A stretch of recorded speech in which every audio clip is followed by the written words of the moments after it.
लगा हुआ जो दोनों तारों को जोड़ा हुआ है, ऐसे होता है, और ऐसे बीच में एक तार लगा रहता है।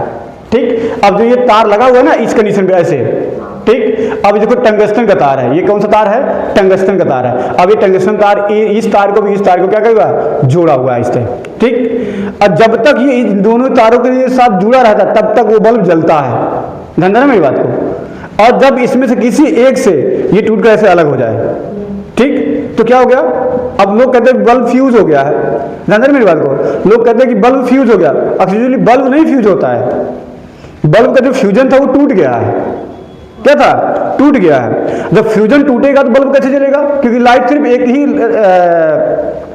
तार में आ रही है, दूसरा तार क्या है उसके साथ कनेक्ट ही नहीं है। जब तक कनेक्ट नहीं होगा तब तक वो बल्ब जलेगा नहीं। ठीक, ध्यान देना मेरी बात को। और लाइट दोनों में, एक में मेन आ रहा है और एक में अर्थ आ रहा है। ठीक, जब एक में मेन और एक में अर्थ, जब तक दोनों जुड़ेंगे नहीं इस कंडीशन के बेस पे तब तक वो बल्ब जलेगा नहीं। और वही टंगस्टन का तार जो इसको और इसको जोड़ के रखा हुआ है वही क्या कर जाता है, उस फ्यूजन से हट जाता है। इसलिए लोग कहते हैं कि ये बल्ब फ्यूज, एक्चुअली में उनको पता ही नहीं है कि बल्ब का फ्यूजन क्या होता है। ठीक, लेकिन वो सिर्फ कहते हैं कि फ्यूज हो गया। अब फ्यूज का मतलब वो कॉन्सेप्ट समझते हैं कि बल्ब जलने लायक नहीं रह गया है, वो इस तरह बोलते हैं। लेकिन एक्चुअली में उनको ये कॉन्सेप्ट पता ही नहीं है कि बल्ब का फ्यूज क्या कहलाता है।